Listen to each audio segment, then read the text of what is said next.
네, 반갑습니다. 네이버 클라우드 하정우입니다. 지금 아침 8시죠. 이렇게 새벽 같은 시간에 오프라인에 나와가지고 뭐 온라인에 계신 분들이야 좀 더 낫긴 하지만 오프라인까지 나와서 이렇게 강연을 들어주셔서 너무 감사드리고요. 예, 조찬은 아니죠. 아침 일찍 강의하는 것도 힘들지만 제가 볼 때는 듣는 게 더 힘든 것 같습니다. 피곤하고 잠이 오는데 그래서 최대한 졸음이 오지 않도록 최선을 다해서 하겠으나 저는 선생님이 아니기 때문에 졸음을 조셔도 해치지 않습니다. 사장님한테 걸리지만 마시고요. 자, 오늘 제가 설명드린 내용이 초거대 AI, 생성 AI, 챗GPT로 대변되는 이런 기술들이 나오면서 세상이 굉장히 빠르게 변해가고 있고 이런 기술들이 산업적으로 어떻게 영향을 주고 있는지 우리나라 수준은 어느 정도 되는지 그다음에 기술 개념, 기술 트렌드 어떻게 되는지 그래서 우리는 어떤 준비가 필요한지 이런 내용 중심으로 해서 한 50분 정도 설명해 드리겠습니다. 이 AI라고 하는 기술은 그냥 일반 자동차 이런 기술하고 조금 달라가지고 특정 프로덕트나 서비스에만 적용되는 게 아닌 것 같습니다. 요게 2021년 3월달에 미국 정부에서 NSC AI라고 하는 안전보장이사회인데 AI 안전보장이사회예요. 거기서 만든 보고서를 요약한 그림인데요. 미국의 가장 큰 걱정거리는 역시 세계 1위를 유지하기 위해서 어떤 노력이 필요한가. 1위 계속 유지해야 되는데 가장 큰 어떤 경쟁자는 중국이죠. 그 중국과의 계속 초격차를 유지하기 위해서 뭐가 필요하냐라고 열심히 고민을 해본 결과 결국은 AI다라고 하는 결론을 내리게 됩니다. 이 보고서에 따르면 왜 AI냐면 사실 AI가 AI에서 끝나면은 다행인데 그게 아니고 국방부터 시작해서 양자, 우주, 반도체, 나무 제조 전부 다 이 경쟁력을 만드는 그 기저에는 AI가 있다라는 거죠. 그래서 미국이 1위를 계속 유지하기 위해서는 AI 기술력을 엄청 더 강화해야 되고 근데 그게 AI에서만 머물러서 될 게 아니라 여기 있는 이 그림들에 해당하는 산업들 전부에 녹아 들어가야 중국에게 1위 자리를 뺏기지 않는다 라고 하는 정책을 세우게 됩니다. 지금 바이든 행정부에서 하고 있는 모든 정책들이 사실 여기서 나온 보고서를 근간으로 하고 있어요. 그만큼 AI는 기반 기술이다 라는 얘기가 되는 거죠. 그래서 전문가들이 전기와 비슷하다, 인쇄술과 비슷하다라고 하는 얘기가 사실 모든 산업에 다 영향을 주기 때문이라고 보시면 되겠습니다. 요즘 나오는 AI들이 놀랄만한 것들이 많습니다. 생성 AI 넘어가기 전에 특정 분야에서 사람들을 뛰어넘는 어떤 능력을 보여주는 AI들을 소개를 해드릴게요. 일단 바둑은 2016년에 이미 훨씬 뛰어넘었죠. 그리고 단백질 구조 예측하는 것도 알파폴드라고 하는 게 또 훨씬 또 사람들을 뛰어넘은 지 오래됐습니다. 그 이후로 구글 딥마인드에서는 계속 알파 시리즈들을 내놓는데 그 중에 하나가 이겁니다. IMO라고 국제 수학 올림피아드가 있습니다. 이 수학 올림피아드는 각 수학 과목별로 시험을 치는데요. 그 중에 기하 과목이 있습니다. 지오메트리. 수학 올림피아드의 기하 과목 문제를 푸는 AI예요. 얼마나 잘 푸냐면 세계 챔피언인 골드 메달리스트, 금메달리스트 점수가 25.9점인데 얘가 풀면 25점을 만들어냅니다. 이전에는 10점이었대요. 이전에 가장 똑똑한 모델이 10점이었고 동메달 따는 학생들 수준이 한 20점 조금 안 되는 수준이었는데 이제는 이 AI 쓰면은 전 세계에서 가장 기하 문제를 잘 푸는 학생 수준이 된다라는 거예요. 근데 이 기하 문제라는 게 다른 수학 문제랑은 달라서 뭐가 돼야 되냐면 대수학이라든가 다른 것들은 그냥 쭉 이렇게 수식을 풀면 끝나는 일인데 기하는 도형을 이해해야 돼요. 그림의 복잡한 것도 이해를 할 수 있어야 문제를 풀 수 있습니다. 그래서 많이 어려워요. 또 AI 기술 관점에서는 근데 그게 된다라는 거죠. 자, 다음은 재료과학입니다. 사람들이 어떤 배터리 문제가 됐던 약이 됐건 신물질을 만들기 위해서 굉장히 실험을 많이 하고 그 신물질 후보군이 될 만한 것들을 하기 위해서 문헌 조사도 많이 하고 화학식의 특성 같은 것들도 막 고려를 엄청 많이 해야 하거든요. 그렇게 해서 그 후보 물질군들을 뽑은 다음에 거기서 실제 실험을 해가지고 제대로 동작하는 것, 독성이 있는 것 없는 것 분석을 하는 게 기본인데 그렇기 때문에 시간과 비용이 꽤 많이 들어갑니다. 해서 사람들이 실험을 통해서 만들어서 찾아낸 게 한 2만 개 정도의 물질을 찾아냈대요. 그리고 어쨌든 AI 기술들이 좀 더 발전을 하면서 이런 기존의 어떤 계산 방법, 모델링, 시뮬레이션 이런 것들을 통해서 28,000개 정도를 더 찾아냈다고 합니다. 그런데 구글 딥마인드에서 지놈이라고 하는 젤을 발표를 해요. 만든 지 몇 달 만에 38만 개를 더 찾아냅니다. 저 해가지고. 그러니까 사람이 했으면 훨씬 더 오래 걸릴 일을 딥러닝을 포함한 이 AI를 통해 가지고 훨씬 더 빠르고 효율적으로 찾아낼 수 있게 된다는 거죠. 이런 것들을 봐도 이 과학 문제 혹은 과학에서의 연구 개발에도 AI가 크게 도움을 주는 것 같습니다. 근데 이것도 특정 분야의 것을 사람 이상으로, 사람 전문가 이상으로 잘하는 부분이죠. 자, 이제는 생성 AI 그리고 특정 분야가 아니라 훨씬 더 넓은 분야에서 여러 가지 일들을 잘할 수 있는 기술들에 대해서 설명을 드리려고 합니다. 그걸 들어가기 위해서는 역시 첫 번째 트랜스포머라고 하는 용어에 친숙해지실 필요가 있습니다. 자, 난 트랜스포머라는 용어를 들어봤다. 손 한번 들어보겠습니다. 트랜스포머란? 근데 왜 들어보셨을 수밖에 없어요. 왜냐면 영어가 있잖아요. 범블비 나오는 거. 네, 그죠? 저도 이 구글에서 트랜스포머라는 논문이 나오기 전까지는 범블비 나오는 개만 알고 있었어요. 옵티머스 프라임 뭐 이런 거 나오는 것들. 그런데 이 트랜스포머라고 하는 이 모델이 오늘날 챗GPT 뭐 그림 그려주는 AI들 있지 않습니까? 그게 기저 모델이 다 얘들이에요. 얘가 가장 기본적인 요소라고 보시면 될 것 같고요. 2017년에 구글에서 발표를 합니다. 처음 쓰인 곳은 번역기. 예. 원래 있던 모듈 대신에 이 트랜스포머라는 모듈로 갈아 끼웠더니 훨씬 더 잘 되더라는 거예요. 기술적으로 깊이 들어가면 한 학기 내도록 강의를 해야 되는데 오늘은 그럴 필요는 없을 것 같고요. 기억하실 건 트랜스포머라는 게 있다. 그리고 이 트랜스포머가 다른 기존의 딥러닝 혹은 인공신경말 모델과는 다른 건 여기 있는 셀프 어텐션이라는 게 있어요. 그래서 데이터가 들어오면은 이 데이터를 딱 보고 어디에 포커싱을 해서 뭔가 계산을 해야 되는지를 자동으로 계산할 수 있어요. 학습을 열심히 잘 시키면 그게 됩니다.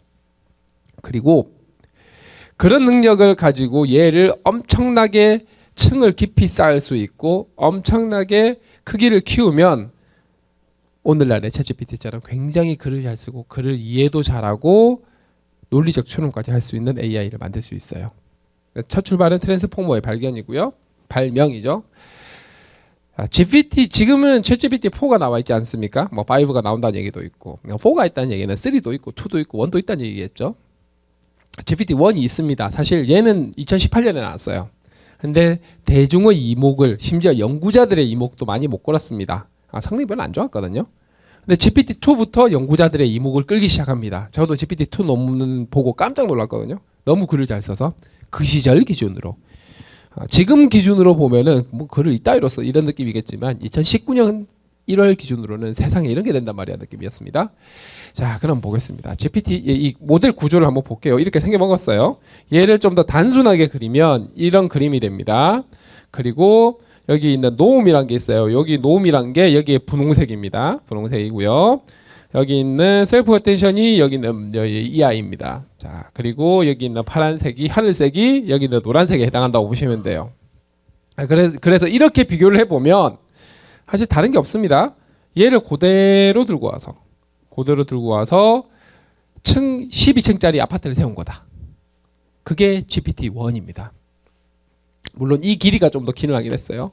자, GPT-1 별 볼 일 없다고 했었죠. 그런데 GPT-2로 가면서 그 시절 기준으로는 글을 엄청 잘 쓰게 됐다고 말씀을 드렸습니다. 그러면 GPT-1에서 GPT-2로 갈 때 도대체 뭐가 바뀌었느냐?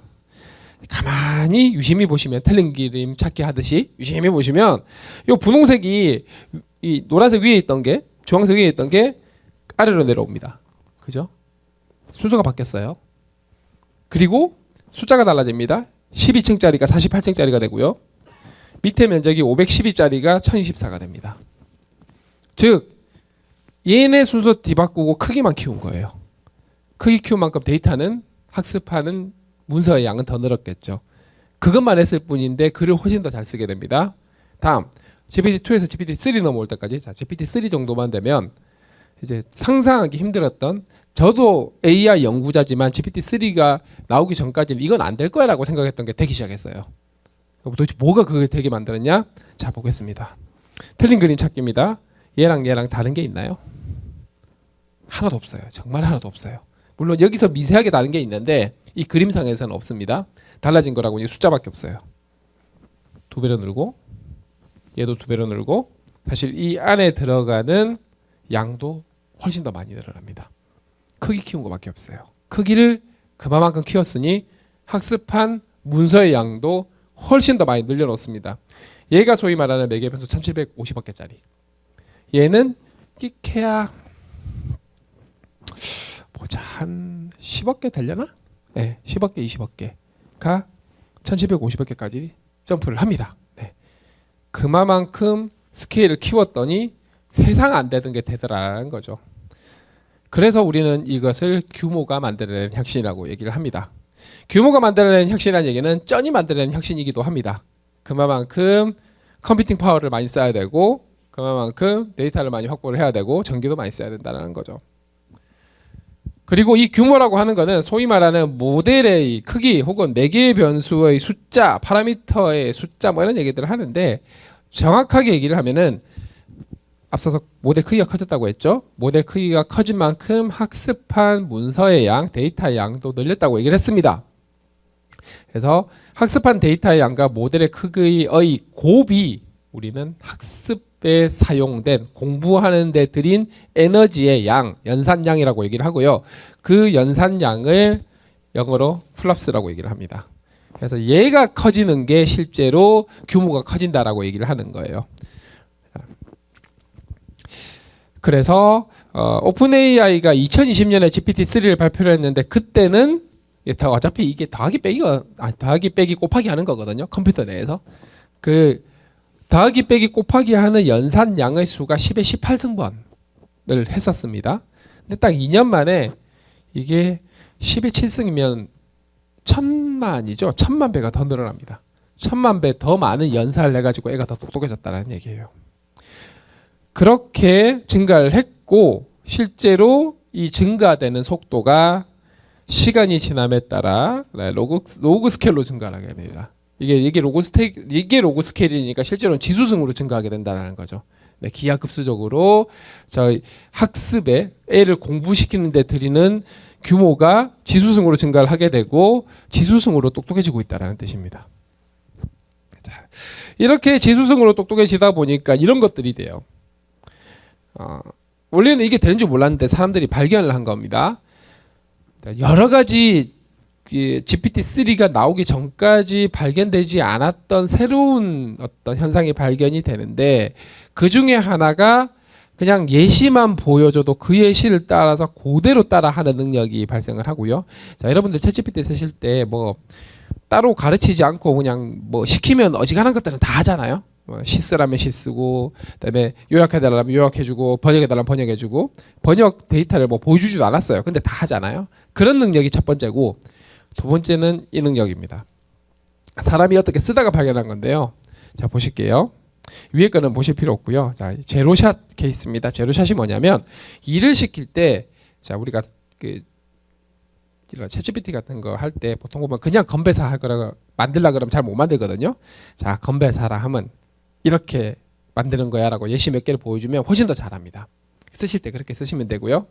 자 예시를 한 개 보여주면 원샷이라고 얘기를 하고요. 예시를 2개 보여주면 투샷, 여러 개를 보여주면 퓨샷이라고 얘기를 합니다. 예시를 안 보여주면 제로샷입니다. 자, 그래서 우리 이 문제를 제로샷으로 시킵니다. 자, 저글링을 하는 사람이 있습니다. 저글링을 하는 사람이 16개의 공을 가지고 저글링을 합니다. 그리고 16개 공 중에 반은 골프공이고요. 골프공 중에 반은 파란색입니다. 그럼 질문을 주는 거예요. 자, 파란색 골프공은 몇 개게? 라고 물어봅니다. 지금은 챗GPT가 수학을 굉장히 잘 풉니다. 왜냐하면 수학 데이터를 가지고 추가적으로 더 공부를 열심히 시켜놨거든요. 이는 2022년 중반까지만 해도 수학을 되게 잘 못했어요. 그래서 답을 틀립니다. 뭐라고? 답이 뭐게? 라고 물어보면 쓰는 방법이에요. 퀘스천을 쓰고 그 다음에 the answer is 하고 가로고 아라빅 유메르라고까지 알려줘요. 아라비아 숫자라고 하면 얘가 8이라고 뱉어냅니다. 그래도 비슷하게는 가요. 왜냐하면 16 나누기 2가 8이니까 대충 이해를 한 것 같습니다. 당연히 틀렸죠. 이거 답이 4니까요. 그죠? 16을 2번 달아야 되니까. 그런데 되게 재밌는 게 자, 여기서 이렇게만 끝나는 게 아니고 한 문장을 더 적어줍니다. 여기에 뭘 더 적어주느냐? Let's think step by step이라는 문장 딱 하나만 더 적어줍니다. 우리 차근차근 생각이란 걸 한번 해보자. 풀어봐라 라고 하면 얘가 풀어요. 원래 이렇게만 하면 못 파려고 던졌는데 여기서는 진짜로 차근차근 풉니다. 16개가 있는 것 같고 반이 8개였고 또 반이 이게 하니까 그럼 답이 4겠네요. 이렇게 풀어요. 이게 글 쓰는 AI의 능력입니다. 그거를 발현시키는 명령이 프롬프트에서의 명령이 이거 하나 넣었을 뿐인데 네. 이걸 이해를 하고 있다는 거예요. 그럼 저 문장 Let's think step by step이라고 하는 문장의 효과가 어느 정도냐? 자, 수학 문제를 푸는 능력 평가하는 데이터가 있습니다. 글 쓰는 AI들의 안 넣었을 때 18점 받았어요. 근데 딴 거 한 거 아무것도 없이 문제를 줄 때마다 이 문장 하나 더 추가시키면 80점을 받습니다. 이게 되는 게 생성 AI예요. 글 쓰는 AI입니다. 근데 아무 글 쓰는 AI나 다 되냐? 아니에요. 모델 엄청 크게 키우고 학습 엄청나게 많이 데이터 엄청 많이 공부시킨 케이스에서 발현이 됩니다. 이걸 일컬어 우리는 Chain of Thought 능력이란 게 있다고 얘기를 하고 그래서 요즘 나오는 글 쓰는 AI, 챗GPT 포함해서 이렇게 더 생각하도록 더 공부를 시킵니다. 데이터를 추가적으로. 글 쓰는 AI를 공부시키는 방법은 크게 3단계로 구분이 됩니다. 첫 번째, 앞서 말씀드린 것처럼 일단 트랜스포머를 엄청 많이 쌓아서 모델을 엄청 키워 놓습니다. 여기까지 가면 그냥 똑똑해지는 게 아니고요. 똑똑해질 잠재력을 키워 놓는 겁니다. 그리고 나서 공부를 시켜야죠. 공부를 시키기 위해서는 데이터를 많이 모아야 할 텐데 어느 정도로 많이 모으느냐? 네, 수조 개 이상의 단어를 가지고 합니다. 정확하게 얘기를 하면은 토큰의 단위가 맞는 것 같고요. 자, 다음 몇 번 강연을 들으셨다고 들었는데 자, 나는 토큰이 뭔지 알고 있다. 토큰이란 단어가 친숙하다. 손 한번 들어볼까요? 네. 왜냐하면 제가 설명을 할까 말까 시간 관계상 그것 때문이고요. 자, 토큰은 알아두실 필요가 있습니다. 사람은 언어를 이해하는 단위가 보통 단어 혹은 좀 단어를 쪼갠 것 정도일 겁니다. 의미가 들어가는 게. 그죠? AI는 토큰 단위로 언어를 이해를 합니다. 그래서 AI가 언어를 이해하고 쓰기 위한 단위 정도로 보시면 돼요. 그리하여 글 쓰는 AI들은 전 세계 수십 개 국어를 동시에 쓸 수 있어야 되기 때문에 사람처럼 단어 단위로 자르진 않습니다. 어떤 언어는 단어 하나당 토큰 하나가 배정받을 수도 있고요. 어떤 언어는 거의 철자 단위로 쪼개서 배정을 해야 됩니다. 자, 생각을 해볼게요. 한국어를 하나도 놓치지 않고 글을 쓸 수 있으려면 토큰을 어떻게 배정하면 될까요? 자음 모음 하나씩 주면 됩니다. 사람도 자음 모음으로 모든 글을 쓸 수 있으니까요. 그죠? 근데 그렇게 주면 무슨 문제가 생기냐? 토큰을 하나씩 채워가면서 글을 씁니다. 그러다 보니까 글 쓰려면 토큰을 굉장히 길게 써야 돼요. 무슨 얘기냐면은 속도가 느려져요. 글 쓸 때 하나 채워가다 보니까. 그리고 과금을 토큰 단위로 과금을 합니다. 가격도 비싸져요.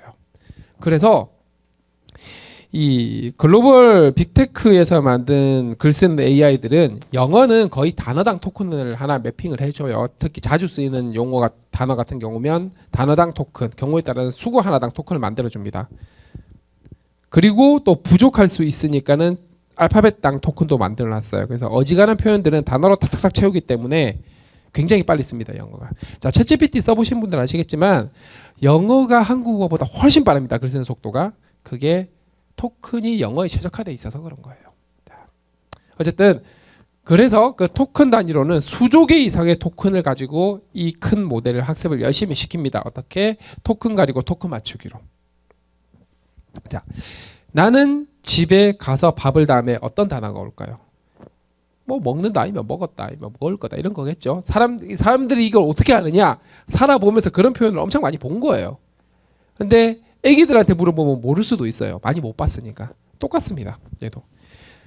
단어 가리고 단어 맞추기를 열심히 하다 보면 처음에 틀리다가 수조번 하잖아요. 수조번 그걸. 그러면은 어지간한 것들은 다 맞추게 돼요. 그러면서 글을 이해하는 능력, 글을 쓰는 능력, 앞서서 말씀드렸던 것처럼 논리적으로 단계별로 추론하는 능력도 생기게 됩니다. 근데 여기까지만 하면 글을 잘 쓸 수 있는 능력이 생기는 건 맞지만 아무 말 대잔치를 하게 됩니다. 사용자들이 내가 일하는 데 쓰려고 봤더니 좀 제대로 쓰게 하려면 되게 많이 어려워요. 예시도 잘 보줘야 되고. 그래서 실제 업무에서 쓰려면 이걸 해줘야 됩니다. 즉 해당하는 전문 분야, 휴넷 같으면 이제 교육이겠죠. 교육이나 교육 컨텐츠와 관련된 분야의 데이터를 더 준비를 해서 이 모델을 들고 와가지고 더 공부를 시켜줘야 됩니다. 그 공부를 시켜주면 이제 업무에 쓸만한 AI가 만들어집니다. 근데 얘처럼 엄청나게 많은 데이터가 필요하면은 아무도 못 쓰겠죠. 그렇지 않아요. 여기서는 데이터 굉장히 조금만 있으면 됩니다. 대신에 아주 고품질 데이터를 가공을 하든 만들든 해야 되고요. 다행인 거는 양이 많지 않아도 된다. 대신에 이 데이터를 만들거나 가공할 수 있는 거는 해당하는 기업에 있는 도메인 전문가들만 만들 수 있어요. 여기 있는 AI 전문가들은 못 만들어요. 이 업에 대한 이해가 부족하기 때문에. 그래서 여기랑 이 도메인 전문가들이랑 이 AI 기업이랑 협업을 해야 쓸만한 AI가 만들어지고 확산도 가능하고 하다라는 얘기죠. 자, 여기서 끝이 아닙니다. 여기까지 만들었다고 해도 예를 들면 여기는 한 70점짜리 모델, 여기는 한 90점짜리, 8, 90점짜리 모델이 만들어졌어요. 근데 부족하죠, 여전히. 나머지 10점, 20점을 채우는 거는 사용자들의 피드백. 써보면서 이거는 제대로 쓴 글, 이거는 잘못 쓴 글, 피드백을 받아가지고 계속 더 공부를 시킵니다. 그러면은 점점점 더 글을 잘 쓰고 글을 더 잘 이해하는 AI가 만들어지는 거예요. 그래서 챗GPT가 피드백을 열심히 받고 있는 겁니다. 썸업, 썸다운 가지고 계속 학습시켜가면서. 챗GPT 나온 지 꽤 오래됐습니다. 1년 반 정도 됐어요. 2022년 11월 30일에 공개됐으니까 1년쯤 된 시점에서 라이터버디라고 하는 곳에서 분석을 했습니다. 전 세계에서 50개 정도 가장 많이 사용되는 생성 AI 서비스 분석해 보니까 한 240억 정도의 방문 횟수가 있었고 그중에 150억 번은 챗GPT를 방문을 했더라. 역시 선점 효과가 이렇게 강력합니다. 비슷한 기술력을 가진 구글은 2억 5천만 번밖에 안 되는데, 그죠? 이런 게 굉장히 중요한 것 같고요. 그리고 이제 교육 서비스를 하시니까 이 부분도 좀 중요할 것 같습니다. 캐릭터.ai라는 서비스가 있습니다.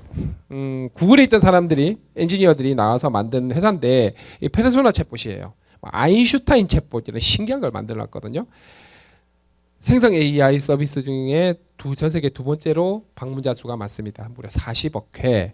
그리고 평균 사용 시간, 평균 체류 시간이라고 하는데 2시간입니다. 2시간. 하루에 2시간씩을 쓰고 있어요.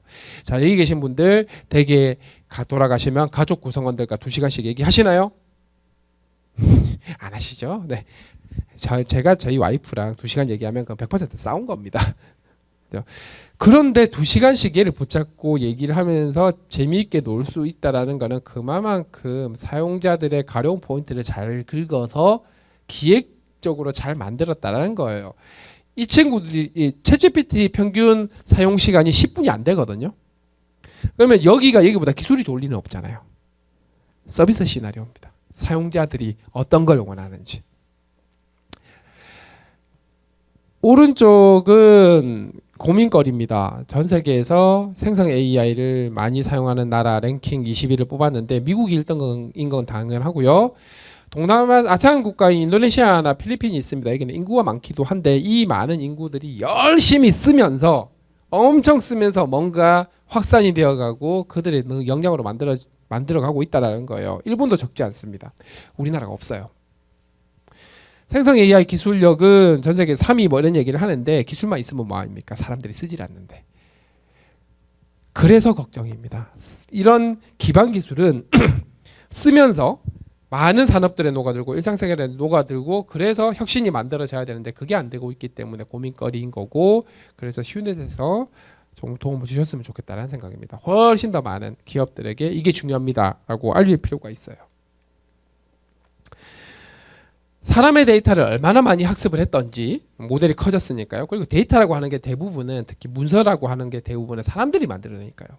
그러다 보니 똑똑해지는 것 외에도 사람을 닮아갑니다. 자, GPT-4에 이렇게 입력을 하죠. 프롬프트를 입력을 하는데 보통은 그냥 뭐 이거 해라 저거 해라까지만 하죠. 근데 실험을 한번 해본 거죠. 자, 굳이 안 적어도 될 난 팁을 주지는 않겠지만 이걸 해보라 하고 하면 품질이 나빠져요. 만들어지는 글이. 그런데 내가 팁 $20 줄 테니까 이거 한번 해보라 라고 하면 품질이 좋아져요. $200 준다 그러면 더 좋아집니다. 우리는 GPT-4한테 팁을 줄 수 있는 방법이 없습니다. 그런데 공수표를 남발해도 글이 더 좋아진다라는 거예요. 아까 우리 차근차근 생각해서 해보자. 그다음에 팁 줄게. 그다음에 또 먹히는 게 하나 있습니다. 팀장님 옆에서 보고 있다. 이런 거. 사람을 닮아가는 거예요. 이거 오른쪽 보겠습니다. 5월 달이라고 생각하고 글 써라랑 12월 달이라고 생각하고 글 써라랑 했을 때 12월 둘이 글의 길이가 달라요. 12월 달이 짧습니다. 이유는 12월 달에 미국은 다 휴가 쓰거든요. 땡스기빙 데이 지나서. 그게 그대로 반영되는 겁니다.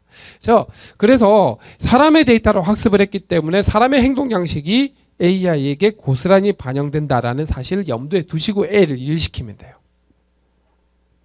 부하직은 다르듯이.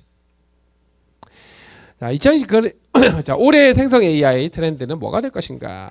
사실 이미 글쓰기 외에 여러 가지 그림이나 음성이나 영상이나 이런 쪽들을 만들고 이해할 수 있는 것들이 이미 나와 있지만 할 수 있는 수준을 떠나서 직업을 열 수 있는 수준으로 실제로 나의 업무에 도움이 될 수준으로 하는 것들이 당연히 나올 것 같습니다. 그것이 멀티모달. 다음은 스마트폰에 올리기 위한 노력들 이미 나오고 있죠. 그다음 스마트폰을 넘어서서 훨씬 더 다양한 디바이스, 특히 로봇과 연결되는 사례들도 점점 더 많이 늘어날 겁니다. 생성 AI의 능력치가 뛰어나고 강력해지면서 안전하게 사용할 수 있도록 하는 여러 가지 조치들도 함께 진행이 될 겁니다. 그런데 문제는 이 안전이 그냥 순수하게 안전에서 머무르는 게 아니라 이 글로벌 국가들의 어떤 진입 장벽으로 만드는 역할도 같이 하게 되는 것 같습니다. 이 헤게모니 싸움에서의 명분, 사실 전쟁에서는 제일 중요한 게 명분 아니겠습니까? 근데 안전이 딱 좋은 명분인 거예요. 너네가 만든 거는 위험하니까 우리 거 써. 약간 이런 건 거죠. 다음은 기본적으로 생성 AI는 저희도 그렇지만 투자를 엄청 많이 해야 됩니다. 근데 이 기업 입장에서 보면 투자를 했으면은 본전 생각이 날 수밖에 없겠죠. 자, 2023년까지는 기술적으로 와 멋지다 대단하다 였다면 2024년부터는 그래서 돈을 어떻게 벌 건데? 돈을 어떻게 번다라는 얘기는 실제 비즈니스에서 비용을 줄여주다 매출이 만들어지다 하는 케이스들을 만들어내기 위한 노력들이 진행될 겁니다. 실제로 그런 사례들이 나오고 시작했고요. 마지막으로 이 합성 데이터를 활용하는 것입니다. 앞서서 체인 오브 서트 때도 그렇고 GPT-4의 뭐 팁 줄게도 그렇고 사람의 어떤 행동 양식이 그대로 투영된다고 했는데 그게 반드시 괜찮냐라고 물으면 아닐 수도 있어요. 그 사람의 편향성을 완화하기 위해서 사람이 만든 데이터가 아닌 AI가 만든 데이터로 중화시키는 것들도 진행이 될 겁니다. 아까 토큰 말씀을 드렸어요. 생성 AI가 글을 쓸 때는 맥락을 이해해서 글을 쓴다고 얘기를 하고요. 그 맥락이 컨텍스트입니다. 그리고 컨텍스트는 어떻게 정의한다냐면 사람들이 시킨 명령어 프롬프트에다가 AI가 스스로 쓴 글까지를 포함을 합니다. 즉 사람이 시킨 명령에다가 지가 쓴 글까지 전부 다 읽어보고 그 내용을 잘 버무려서 그 다음 글 쓸 때 써먹는다는 얘기예요. 그런데 이 컨텍스트의 길이에 한계가 있습니다. 자, GPT-4 같은 경우는 토큰 기준으로 12만 8천 토큰까지 쭉 읽을 수 있어요. 즉 아무리 길게 적어도 12만 8천 토큰이 넘어가면 그 다음부터는 앞에 거 까먹게 돼요.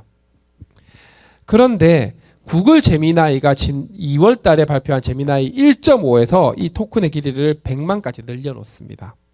그리고 100만으로 늘려놓은 이유는 사실 텍스트는 12만 8천만 해도 꽤 많이 할 수 있어요. 책 한 권 들어갑니다. 그런데 이걸 영상이나 음성이나 혹은 그림으로 바꾸게 되면은 글보다 훨씬 더 많은 토큰을 써야 돼요. 그래서 멀티모달을 제대로 처리를 하려면 토큰을 길이를 늘리는 게 중요하고 다른 건 모르겠는데 이 제미나이가 GPT-4보다 나은 것 같지가 않은데 토큰 길이, 컨텍스트를 보는 토큰 길이는 확실히 압도적으로 깁니다. 그리고 저 토큰 길이를 컨텍스트 길이를 늘려놓으면 할루시네이션도 상당히 많이 완화할 수 있어요. 왜냐하면 이 컨텍스트 안에 내가 필요한 정보들 다 집어넣고 여기로부터 지지고 복구를 하면은 이 안에서의 정보를 바탕으로 만들기 때문에 틀린 컨텐츠를 만들 가능성이 훨씬 더 줄어듭니다. 다음은 스마트폰에 올리기 위한 노력인데요. 작년 12월에 구글이 제미나이를 발표를 했을 때 이 나노 버전을 함께 발표를 합니다. 이 둘은 크기를 알려주지 않았어요. 영업 비밀이거든요. 근데 얘는 알려줬어요. 우리는 18학개짜리야. 왜냐? 픽셀 8에 올리기 위해서 라고 얘기를 합니다. 이제 인터넷이 끊겨도 생성 AI를 쓸 수 있다라고 선언을 했지만 저는 의심이 들었습니다. 18학개 정도면 아무리 처리를 잘한다고 해도 스마트폰에 그 구글 픽셀 8에 올라가게 하겠지만 요거 쓰다 보면 열 엄청 날 것 같고 배터리 30분이면 다 날아갈 것 같거든요. 그럼 사람들이 쓸 이유가 없죠. 그래서 좀 어쩌려고 그러나 했는데 역시나 아니야 다를까 이런 뉴스가 나옵니다. 픽셀 8에 탑재 못한다. 안 한다. 이유는 스마트폰 하드웨어 스펙이 안 좋아서 아직까지는 어려운 것 같다. 그래서 인터넷이 끊긴 채로 제미나이급의 혹은 챗GPT급의 AI를 통째로 올리는 건 여전히 어렵다. 그럼 어떻게 올릴 거냐? 기능, 특히 이 인터넷이 끊겼을 때 사람들이 스마트폰으로 해야 될 기능들이 뭐 챗GPT가 커버하는 모든 게 다 필요하진 않을 거잖아요. 그러면 날릴 거 날리고 필요한 것만 냅두고 그 필요한 것만 냅두면 크기가 줄겠죠. 그렇게 해서 만들어야 될 겁니다. 다음은 애플입니다. 자, 애플도 사실 생성 AI 시대 때 굉장히 조용히 있었습니다. 너무 조용히 있어서 애플이 생성 AI 접었냐? 라는 얘기가 나올 정도였지만 어쨌든 MM1이라고 하는 생성 AI를 발표를 했고요. 제가 눈여겨본 부분은 기대한 부분은 애플은 어쨌든 오픈 AI나 구글보다 그들의 프로덕트 소위 말하는 애플의 제품군에 녹여넣는 기술이 압도적으로 강력합니다. 그럼 어떻게든 녹여넣겠지. 어떻게 녹여넣을까? 라고 지켜봤는데 못한대요. 그래서 아이폰에다가 제미나이를 어떻게 올려볼 수 있을까라고 구글이랑 얘기를 하고 있다고 합니다. 우린 두 가지를 할 수 있죠. 첫 번째, 진짜 어렵나 보다. 애플도 못할 정도로 당장은. 두 번째, 얼마나 급했으면 구글에 찾아가가지고 너네 거 좀 쓰자고 했을까. 모바일 생태계는 구글 안드로이드랑 애플 iOS밖에 없는데 그만큼 중요하다는 얘기가 되는 거죠. 놓치면 지금 상황에서 놓치면 안 된다고 본 겁니다. 제미나이 1.5를 발표한 그날 오픈 AI가 글을 주면 그 글의 내용을 그대로 비디오로 만들어주는 영상을 만드는 AI를 발표를 합니다. 그것이 소라고요. 이게 제 기억으로는 신주쿠에서 이런 옷을 입은 여자분이 밤에 걸어다니는 비디오를 만들어 달라. 좀 이런 글을 썼던 것 같아요. 그러면 이런 비디오가 만들어집니다. 그냥 얼핏 봐서는 사람이 그냥 찍은 것 같죠. 굉장히 고해상도의 1분짜리 영상을 만드는 방법이 바뀌어지게 됩니다. 앞으로 교육 컨텐츠도 비슷할 것 같아요. 일일이 사람 이렇게 해가지고 촬영할 필요가 없을 수 있다는 얘기입니다. 경우에 따라서. 자, 이런 기술이 나와 있는 세상에서 우리는 컨텐츠를 어떻게 만들 것인가. 컨텐츠 만드는 방법이 바뀌어가겠죠. 실제로 미디어 아트 하시는 분들에게 이걸 쓸 수 있도록 했더니 멋진 작품들이 막 만들어져요. 오픈 AI 블로그 가서 한번 보시기를 권장드립니다. 다음은 로봇과의 연결입니다. 이 똑똑하고 추론 능력이 뛰어난 AI, 우리가 모니터 상에서 글자로 볼 때랑 그다음에 로봇에 연결돼서 로봇이 액션으로 하는 걸 볼 때랑은 임팩트가 완전히 다릅니다. 해서 이 영상도 보시길 권장드려요. 자, 피규어 스테이터스 업데이트 요거 검색하시면 나오는데요.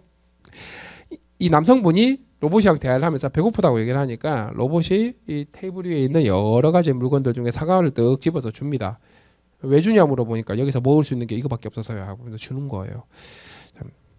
그리하여 근미래에 사람들이 하기 싫어하는 일, 사람들이 하기에 너무 위험한 일들은 로봇들이 상당히 많이 도움을 줄 수 있을 것 같습니다. 특히 우리나라처럼 인구 절벽 위기에 봉착한 나라는 이 생성 AI와 로봇으로 생산성 저하를 막아야 뒤가 있을 것 같아요. 그래서 반드시 우리가 확보를 해야 되는 기술 되겠죠. 다음은 실세계에서 성과를 만들어내야 되는데 실제로 그런 성과가 만들어지느냐 한번 보겠습니다. 오픈 AI는 GPT를 만드는 회사죠. 회사가 아닙니다. 엄밀히는 연구소인데 연구소도 있고 회사도 있습니다. 자, 원래 오픈 AI가 2, 3년 전만 해도 200명에서 300명 정도 세계 최고의 AI 연구자들로만 구성이 되어 있었는데 작년 기준으로 보니까는 헤드 카운트가 1230명이래요. 그러면 연구자들이 1230명일 거냐? 아닙니다. 연구자들의 숫자는 그렇게 늘지 않았어요. 나머지 전부 다 소프트웨어 엔지니어들입니다. 제품 만드는 사람들. 제품 만드는 사람들이 그만큼 많다는 얘기는 제품이 나오고 있다는 얘기겠죠. 오픈 AI의 레비뉴 멀티플, 즉 기업 가치를 매출로 나눈 비중이 한 18배 정도 된다고 얘기를 합니다. 현재 오픈 AI의 기업 가치가 100조가 조금 넘거든요. 그런데 18배라는 얘기는 전 세계 매출이 6조 정도 된다는 얘기예요. 즉 생성 AI로 6조라는 매출을 만들어내고 있다는 얘기입니다. 참고로 저희 회사 매출이 9조예요. AI 기술만으로 6조를 만들어낸다는 거예요. 올해는 더 많아질 것 같습니다. 그래서 AI 기술이 겨울이 오지 않을 것 같다고 생각하는 이유가 고객들이 지갑을 열기 시작했어요. 그만큼 가치가 있다는 거죠. 물론 그건 있습니다. 각 기업별로 이 매출을 실제로 사업 성과를 만드는 기업과 만들지 못하는 기업으로 또 양분이 되겠죠. 오픈소스 LLM에 대해서 굉장히 많은 말들이 있습니다. 특히 라마 같은 공개되어 있는 작은 모델들만 있어도 됩니다. 게다가 가격도 쌉니다 라고 얘기를 하는 스타트업들, 기업들이 좀 있는데 사실 우린 이걸 지켜 좀 볼 필요가 있습니다. 진짜 싼 게 맞냐? GPT-4보다는 쌉니다. 왜냐하면 얘가 너무 비싸요. 하지만 이래저래 계산기를 두들겨 보면 GPT 3.5보다 비싸다는 얘기예요. 이래저래 계산기를 두들겨 보면 그걸 알고 있어야 된다는 거고요.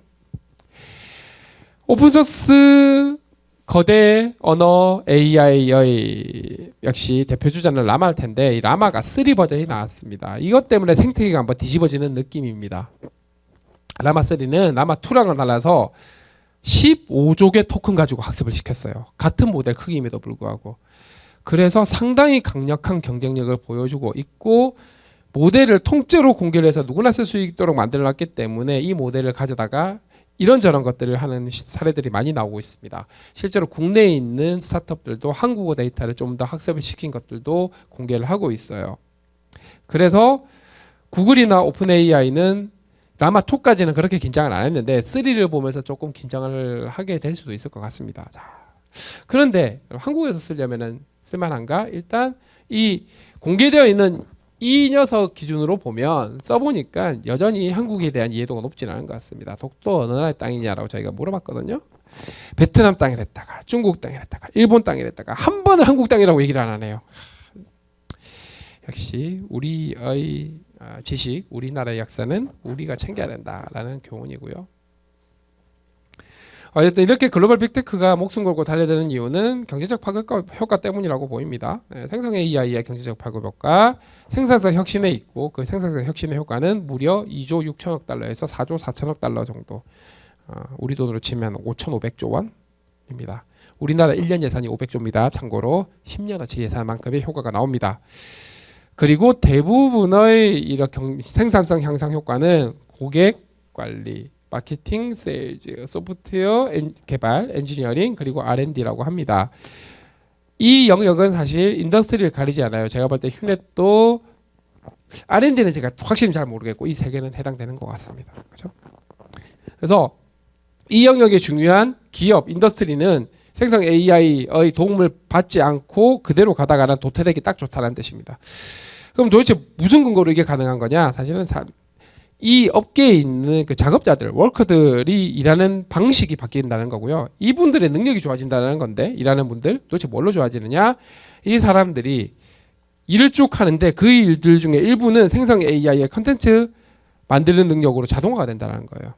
해당하는 일의 일부가. 그래서 자동화가 되니까 당연히 자동화를 시킨 부분에 만큼 일하는 방식이 바뀌어지게 되겠죠. 거기서 생산성 향상 효과가 오는 거고 그리고 이렇게 바뀌어가는 속도는 계속해서 가속화될 거라는 얘기고 근데 가만히 있어서 되는 건 아니고 각 기업 조직들이 이 워커들을 서포트를 해줘야 된다는 겁니다. 교육도 해주고 프로젝트도 만들어서 돌리게 해주고 경험을 쌓게 하고 성공 케이스들을 만들게 하고 그리해야 조직의 역량으로 진화될 수 있다는 거예요. 어떡하지? 우리 아직 안 했는데 걱정 안 해도 된다. 이제 시작이다. 그러니 빨리 동참하라 라는 얘기를 합니다. 근데 문제는 1월달 기준이에요. 올해 1월달 기준 시작이고 벌써 3개월 지났습니다. 가속화된다고 말씀드렸어요. 차이는 계속 벌어집니다. 자, 그럼 생산성 향상이 진짜 사례가 있는가? 네, 있습니다. 보스턴 컨설팅 그룹에서 작년에 나온 보고서입니다. BCG 내 컨설턴트들을 두 그룹으로 나눕니다. GPT를 쓰게 한 그룹, 쓰지 않은 그룹. 10점 만점 보고서 평가를 했더니 4점짜리가 6점짜리가 되게 만듭니다. GPT를 썼을 때 50% 향상이에요. 능력치가 비슷한데 50% 향상을 일으킨다? 이거는 말도 안 되는 얘기입니다. 근데 그 어려운 걸 가능하게 만드는 게 생성 AI예요. 자, 생성 AI를 적극적으로 도입한 기업과 아닌 기업, 이거는 경쟁이 되지 않을 겁니다. 쓰는 사람 아닌 사람 경쟁이 되지 않을 거예요. 교육에서도 이미 진행이 되고 있죠. 아마 전 세계에서 가장 혁신적인 대학, 실험을 많이 하는 대학 중에 하나가 이 ASU입니다. 애리조나 스테이트 유니버시티에서는 챗GPT를 교수로 채용을 합니다. 수학 그리고 작문에서 재미를 많이 보고 있다고 합니다. 교수님들은 이런데 막 쓰면 되게 도움이 될 거다라고 얘기를 해요. 여기 사이트 이제 PDF 공유 드릴 텐데 여기 가시면 꽤 유용할 것 같고요. 근데 재미있는 거 이겁니다. 자, What can ChatGPT not do입니다. 하면 못하는 거 쭉 적어놨는데요. 그냥 적어놓은 것도 아니고 뒤에 예시 있습니다. 이게 왜 붙었느냐? 기술이 너무 빠르게 변해요. 그래서 저희 업계에서는 이런 농담이 있습니다. 자, 저희 고객사들이 있겠죠. 고객사들이 저희한테 이거 돼요? 라고 물어봅니다. 그러면 뭐라고 대답을 하느냐? 만약 안 되는 거면 지금은 안 되는데 다음 달엔 모르겠습니다. 라고. 늘 그래왔으니까요. 다음 달에 뭐가 될지 저희도 예측을 못하는 거예요. 그래서 여기다 예를 적어놓은 겁니다. 당장 이거만 볼게요. Browse or summarize content from the internet. 이거 지금은 되거든요. 이 만들 때 안 되던 거예요. 그냥. 그래서 트래킹이 되게 중요하다는 겁니다. 제조산업에서도 제품 디자인, 개발 그리고 전체 장비 운영에 있어서 예측 가능하게, 그러니까 다운타임을 예측하는 거죠. 고장 예측을 하는 거, 품질 관리 그리고 재고 관리, 서플라이 체인 관리하는 것들에 다 생성 AI의 도움을 받게 되면 첫 번째가 이 효율성을 올리는 겁니다. 효율성이 오르면 뭐가 좋아지죠? 비용이 떨어지게 돼요. 그러면은 비용이 절감되게 되니까 사람이든 자본이든 여기서 세이브를 한 걸 어떻습니까? 여기다 넣는 거예요. 그래서 새로운 비즈니스 모델 발굴을 하거나 혁신을 만들거나 할 수 있어요. 그리고 데이터 기반으로 의사결정을 좀 더 정확하게 할 수 있겠죠. 좀 더 구체적으로는 여기서 나왔던 것처럼 예측 가능하게 가동 정지 시간을 줄일 수가 있어요. 이거 완전 100% 비용이거든요. 이런 것들로 차별화를 할 수 있다. 제조에서도 거고요. 금융권에서는 월가의 또 대표적인 금융그룹인 JP모건에서 관뚜껑 닫고 들어갔었다고 생각했던 로보 어드바이저를 이제 쓸만하게 다시 만들어낼 수 있었다고 합니다. 인덱스 GPT로. 이제 훨씬 더 똑똑하게 투자 조언을 해줄 수 있는 것들이 나오고 새로운 비즈니스 모델이 되는 거죠. 그래서 JP모건의 회장은 400개 이상의 내부 생성 AI 프로젝트를 돌리고 있다. 이걸로 골드만삭스든 뭐 다른 금융그룹들이랑 경쟁을 해서 이겨보겠다라고 하고 있는 거예요. 우리나라 금융그룹들은 잘 모르겠는데 글로벌의 월가의 금융그룹들은 굉장히 빠르게 움직이고 있습니다. 신약 개발에서도 이것도 맥킨지에서 나온 보고서예요. 실제 이득을 볼 수 있는 범위가 빌리언 달러인데 이만큼의 빌리언 달러만큼 더 생성 AI를 도입을 했을 때 다양한 분야에서 재미를 볼 수 있다는 거예요. 휴넷의 고객사 중에 제약회사가 있다면 이 장표 꼭 보여주시는 게 좋을 것 같습니다. 자, 일하는 방식에 대한 변화입니다. 혹자들은 이렇게 얘기를 해요. 생성 AI가 나오면서 일자리를 너무 많이 대체를 하게 될 거다. 큰일 났다. 네, 아님을 보여드리겠습니다. 저희 소프트웨어 업계에는 소프트웨어 테스트하는 직군이 있습니다. 자, 이 소프트웨어 테스트를 하는 직군에서 하는 일은 이런 업무 절차들, 일련의 절차들로 구성이 되어 있어요.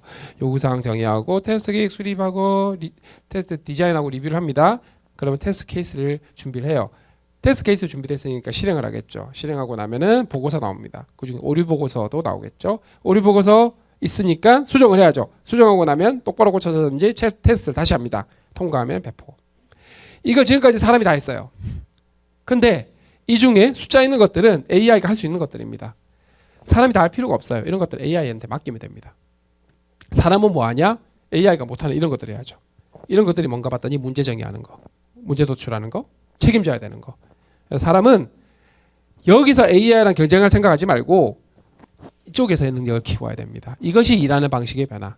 자, 직업의 대체는 이 전체 과정이 다 대체되는 경우에만 직업이 대체됩니다. 하지만 대부분의 직업은 이 전체가 대체될 수가 없어요. 일부 태스크는 대체될 수 있겠죠. 자동화 되겠죠. 그래서 자동화를 뭘 시킬 거고 내가 뭘 해야 될지. 그게 일하는 방식의 변화라는 거고, 이걸 잘하는 사람들이 앞으로 시대에서 일 잘하는 사람이 되는 거예요. 이러다 보니까 세상을 바꾸는 기술이다 보니 많은 나라들이 이 기술 확보를 하기 위해서 노력을 하고 있습니다. 자, 미국은 전 세계에서 가장 생성 AI가 강력한 나라인데도 불구하고 미국 정부가 인텔에 100억 달러를 현금으로 꽂아줍니다. AI 반도체 경쟁력 확보를 하기 위해서. TSMC, 삼성전자에도 9조를 줍니다. 9조. 근데 한국에 있는 삼성전자 공장 아니고요. 미국 텍사스에 있는 공장 운영하는데 주는 조건이에요. 즉 미국 자체 역내 경쟁력 확보를 위해서. 왜? 중국한테 안 밀리려고. 일본은 오픈 AI랑 정부 차원에서 손잡고 하고 있지만 그것과는 별도로 소프트뱅크에 보조금을 꽂아줍니다. 일본 자체적으로 초거대 생성 AI 경쟁력 확보해라 입니다. 프랑스도 지난 2022년, 2023년부터 AI 스타트업들에게 20억 유로를 지원을 합니다. 그 덕분에 미스트랄이라고 하는 강력한 AI 기업이 탄생할 수 있었어요. 정부가 기업들을 이렇게 밀어주고 있습니다. 자, 중동 나라들은 조금 다르긴 합니다. 강력한 AI 기업이나 기술이 좀 부족하다 보니까 일단 모르겠고 GPU라도 사자. 이거를 사놓으면 뭐라도 할 수 있겠지. 이렇게 정부 차원에서 투자를 하고 있습니다. 앞선 나라들은 뭐 저렇게 하는 게 이해가 되는데 얘네들이 왜 이럴까? 그냥 미국 거 쓰면 되지. 아랍어 잘 되는데. 이것 때문입니다. 기술 경제 종속이 문제가 아니고 이 문화 종속 때문에 생긴 거예요. 자, 데이터 엄청 많이 학습한다고 말씀을 드렸습니다. 그리고 데이터의 특성이 고스란히 AI 특성으로 나타나는 것도 제가 예시로 보여드렸어요. 데이터라고 하는 게 지식만 있는 게 아니고 그 지역의 문화, 정치, 제도, 역사, 가치관, 사회교육, 규범 같은 것들이 고스란히 축적이 돼 있다 보니까 이 내용들이 이대로 편향이 됐을 때 사우디아라비아에 있는 많은 국민들이 미국이 만든 실리콘밸리가 만든 AI로 막 그 컨텐츠에 노출이 되다 보면 아랍어로 글은 잘 쓰겠죠. 하지만 그 컨텐츠 기저에 깔려있는 사상이 북미 관점에서 바라보는 사우디아라비아일 거라서 MBS 나쁜 놈 이렇게 되는 거예요. 그러면은 정치하시는 분들이 좋아하겠어요? 당연히 안 좋아하죠. 그죠?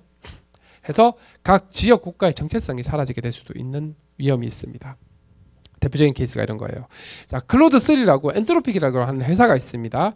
오픈 AI의 GPT-4만큼 잘 만든 모델이고, 이 엔트로픽이라고 하는 회사의 특징은 AI를 안전하게 만들자입니다. 안전하게 만드는 게 모토인데 그거는 미국에만 해당되나 봅니다. 자, 북한식 문화로 이 글을 바꿔달라고 하면은 남조선에서 원수들의 색동에 맞서서 혁명의 불길을 지펴나가는 뭐 이런 식으로 북한식으로 정말 북한 관점에서 글을 잘 적어줍니다. 우리나라의 정치 역학관계에 대해서 전혀 고려를 안 해줘요. 다음 일베 스타일로 적어달라 그러면 역도 진짜 찰지게 잘합니다. 자, 고려를 안 해요. 일베 데이터 다 긁고 와서 다 학습시켰다는 뜻이거든요. AI 안전은 한국에서 AI 안전은 난 몰라라입니다. 글로벌 빅테크가 바라보는 관점. 왜냐하면 시장이 크지 않으니까요. 그래도 다행인 거는 우리나라는 네이버가 전 세계에서 세 번째로 초고대 AI를 만들었고, 오픈 AI, 그다음에 중국 화웨이 다음으로 만들었습니다. 구글이나 딥마인드, 메타보다 훨씬 더 빨랐고 많은 운영 경험을 가지고 있죠. 실제적으로 한국어를 세계에서 가장 잘하고요. 보시죠. GPT-4보다 더 잘합니다. 한국에 대한 이해도가 높아요. 영어는 라마2보다 더 잘합니다. 이런 모델들을 확보를 해놓고 서비스를 하고 있고요. 넘어갈게요. 더 중요한 것은 글을 잘 쓰는 데서 끝나는 게 아니고, 그래서 사용자들을 어떻게 더 편하게 만들어 드릴 건지, 우리 중소상공인 사업자들에게 어떤 도구를 제공할 건지, 그리고 휴넷 같은 기업들에게 생산성을 높이기 위해서 어떤 것들을 제공할 건지 하는 라인업이 모두가 준비가 되어서 실제로 쓰고 있다는 거죠. 시간이 많지 않아서 빨리 가야 되겠네요. 그래서 한국어를 능력을 잘 이해할 뿐만 아니라 디테일도 잘 이해해서 사투리 이해 능력도 좋고요. 사투리 이해 능력이 필요한 게 AI 비서가 됐을 때 사투리를 이해를 못하면 지역에 있는 사람들은 못 써먹는다는 얘기가 됩니다. 한국 역사에 대한 이해가 더 잘 되니 보고서 같은 거 쓸 때 훨씬 더 정확한 보고서를 쓸 수 있겠죠. 그리고 AI 비서로서 스스로 뭐 글쓰기로 모든 걸 해결하는 게 아니라 외부에 있는 앱과 서비스들과 연동이 되어 있어요. 이런 것들이 가능하게 될 겁니다. 자, 저희 클로바X 같은 챗GPT 같은 서비스에 바로 연동을 해서 교육 앱이랑 연동을 해서 바로 호출할 수도 있을 거고 스스로 AI 튜터 같은 것들 여러분들이 만드실 수도 있어요. 클로바 스튜디오 뒤에 설명드릴 것들을 이렇게 하면 완전히 새로운 서비스를 만들 수도 있겠죠. 다음은 생산성 향상입니다. 자, 보고서 작성 참 어느 산업을 가나 다 해야 되는데 자, 이메일에서 적혀 있는 키워드들을 추출해 가지고 내 할 일 리스트에 집어넣고 자동으로 집어넣어주고 이 보고서를 쓰기 위해서 어떤 자료들을 조사를 해야 되는지 요약 정리를 해야 되는지 보고서 초안 작성하는지 이런 것들도 자동으로 하는 것들을 도와주게 될 겁니다. 실제로 이런 것들이 뭐 마이크로소프트는 코파일럿이 있고 저희는 커넥트X라는 솔루션이 있어요.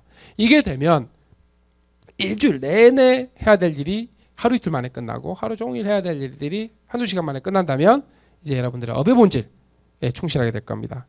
일을 많이 해보셔서 아시겠지만 실제 중요한 일을 하기 위해서 덤으로 해야 될 일들 엄청 많지 않습니까? 그 일들을 생성 AI가 도와주는 거예요. 그래서 네이버 내부적으로 이미 코딩 도움까지 받아서 쓰고 있다는 거고요. 다음은 요겁니다. 저희가 학습 데이터를 쓰는 것들이 네이버 내부에 있는 블로그 지식인 카페 같은 데이터들과 외부 공개된 데이터들이다 보니까 대부분 기업이 보유하고 있는 데이터들 전문 지식 인류가 부족한 거에 부족할 수밖에 없어요. 그래서 저희가 각 기업들이 보유하고 있는 데이터를 추가적으로 쉽게 팔 수 있는 옵션을 제공을 합니다. 이것이 클로바 스튜디오예요. 그래서 해당하는 기업 특화 AI가 만들어진다는 API 겁니다. 연동을 통해 고객의 다양한 질문에도 문맥을 정확하게 이해하고 실시간성 정보까지 제공하는 똑똑한 AI 서비스도 만들 수 있습니다. 이걸 넘어갈게요. 그래서 이 클로바 스튜디오를 활용해서 경상북도 교육청은 학부모들을 위한 똑똑한 챗봇도 만들고 광고진흥공사는 광고 카피라이트 제작하는 것도 만들고 하는 거죠. 그리고 데이터, 민감한 데이터들을 보호하기 위해서 완전히 이거를 보호할 수 있는 유로클라우드 상품도 있습니다. 여기서 제가 장표에서 설명해서 뺐어요. 그리고 안전하게, 그러니까 편향되지 않고 혐오 표현하지 않도록 하는 팀도 내부적으로 운영을 하고 있고요. 넘어가겠습니다.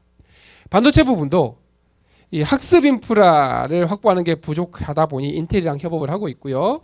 그리고 사용자들이 늘어감에 따라서 이 비용이 너무 비싼데 이런 부분들을 전력 효율을 높이고 비용을 낮출 수 있는 것들을 만들기 위해서 삼성전자랑 함께 마원을 만들고 있는 거죠. 지속 가능하게 하려면 이걸 해야 되는 겁니다. 앞으로 B2C 서비스든 기업의 어떤 솔루션이든 공공 영역이든 엄청나게 기회가 만들어질 텐데 자. 아마 휴넷의 많은 고객들은 여기 있는 분들이겠죠. 그래서 써야지 생산성이 올라가는 거고 또 다른 부분들은 여기 있는 파트너들에게도 기회가 많이 생길 거라는 겁니다. 이 기업 혼자서 이거 다 못 만들거든요. 같이 만들어 나가야 되는 거죠. 그래서 특히 공공 분야에서는 디지털 플랫폼 정부위원회에서 작년에 70개 정도 과제를 진행을 했고 올해는 예산을 5배를 더 늘려놨습니다. 훨씬 더 많은 기회가 만들어질 거라고 보고 있어요. 자, 미국이 중국과의 경쟁을 하기 위해서 GPU 통제를 하고 있고 수출을 막아버렸거든요. 그랬더니 중국은 사우디 같은 나라로 쓱 가서 너네가 수입을 하면 사우디를 위한 AI를 우리가 만들어줄 테니 대신에 너네 GPU 좀 쓰자 이러고 있는 거예요. 그랬더니 미국이 이걸 보고 이것들이 장난 안 하면서 중동에도 GPU 수출을 통제해버립니다. 그런 노력들이 진행되고 있어요. 이런 상황에 우리 뭘 하면 되느냐? 자, 이쪽으로 쓱 가가지고 야 중국이랑 노니까 너네가 GPU를 못 사는 거지. 우리랑 놀자 이렇게가 된다는 겁니다. 왜냐? 대한민국도 초고대 AI를 만들 수 있기 때문이죠. 해서 한국 모델을 들고 가는 게 아니고 그 나라 아랍어 중심으로 AI 만들어주고 같이 만들고 생태계도 같이 만드는 게 우리의 전략이 될 수 있다는 거예요. 나쁜 사람들이 나쁘게 쓰는 것 때문에 규제는 필요할 수 있다. 하지만 그 규제가 과하면 안 되는 게 이거 경쟁력이 없는 게 제일 큰 문제거리다. 이거 넘어가야 될 것 같습니다. 디지털 전환 관련해 가지고는 회사 업무 내에 많은 프로세스들이 있을 거예요. 이거를 디지털화 시키는 게 디지털 전환이죠. 근데 이것만으로는 약하고요. 자, 우리가 이 프로세스나 태스크 정의가 어떻게 됐는지 근본을 따져보면 아마도 디지털 기술이 나오기 전에 그때 당시 이렇게밖에 할 수 없기 때문에 정의된 프로세스들일 가능성이 높습니다. 그래서 그걸 곰곰이 따져보고 지금 기술로 새롭게 프로세스를 정의할 수 있는지 없는지, 만약에 정의할 수 있다면 파괴적으로 다시 다 정의를 해야 될 수도 있어요. 그렇게 돼야 디지털 전환의 효과가 큽니다. 예를 들면 그런 거예요. 우리가 주택 구입을 하기 위해서 서류를 엄청 많이 떼야 됩니다. 뭐 동사무소를 가든 구청을 가든 얼마나 귀찮습니까? 요즘은 기술이 좋아졌어요. 뭐 스마트폰으로 다 뗄 수 있거든요. 상당히 많은 것들 뗄 수 있습니다. 근데 문제는 가서 또 제출을 해야 돼요. 아니 생각해 보면은 국세청에, 행안부에, 뭐 국토부에 데이터 다 있잖아요. 클릭만 하면 사실 다 할 수 있거든요. 왜 그렇게 되어 있냐? 디지털 기술이 없던 시절에 프로세스가 고착화 돼 있어서 그래요. 그거를 다 갈아엎어야 됩니다. 그렇게 해야 진짜 디지털 전환이 가능해지겠죠. 근데 이걸 하려면 이 레거시를 부순다는 얘기이기 때문에 이분이 의지를 가지고 하셔야 됩니다. 장악한 기술 이해도를 가지고 동기부여를 주면서, 동기부여는 평가, 보상 체계까지 다 뜯어고쳐가면서 이분들에게 동기부여를 주면 이분들은 교육도 받고 프로젝트도 진행하고 성공 사례도 만들고 그 성공 사례들이 확산이 될 거고 그 성공 사례들이 움직이기 되게 힘들어하는, 왜냐하면은 십몇 년을 이걸 해왔는데 움직이겠어요? 이분들에게도 크레딧이 돌아갈 수 있도록 하는 이 전체 체계를 만들어야 성공할 수 있다. 그리고 또 하나, 디지털 전환의 기본은 데이터로부터 인사이트로서 그게 가치로 이어지게 만드는 건데, 과거와는 달리 이 생성 AI가 강력한 게 뭐냐면 데이터가 그렇게 많이 필요 없고 무조건 데이터를 쌓는 게 아니라 문제 정의를 정확한 문제들을 도출하고 나면은 그 문제를 풀기 위해서 구축해야 되는 데이터 양이 굉장히 적습니다. 그래서 이게 문제예요. 육수가 잘 돼 있기 때문에 이게 정확하게 되면 얘를 활용해서 작은 양의 양질의 데이터로 만들면은 디지털 전환 성공 케이스들을 많이 만들 수 있다는 겁니다. 그래서 이걸 해야 되는데, 이걸 하려면 특정 AI 조직만 해서 될 게 아니고요. 물론 컨트롤하는 코디네이팅을 하긴 해야 되지만 해커도, 그래서 사내 해커도 같은 것들이 필요해요. 자, 제가 드리고 싶은 말씀은 많이 써야 된다. 많이 써야 AI한테 시킬 일, 내가 할 일 구분할 수 있고, 그리고 나서 책임은 여러분들이 지시는 거다. AI가 보고서를 쓴 거를 그대로 들고 왔는데 잘못된 내용이 있었어요. AI가 혼날까요? 혼 안 납니다. 여러분들이 혼나지. 그죠? 네, AI가 사람 대체는 안 하겠지만 AI를 쓰는 사람이 쓰지 않는 사람을 대체할 거다라는 산티아고의 말을 멘트로 마무리하겠습니다. 감사합니다.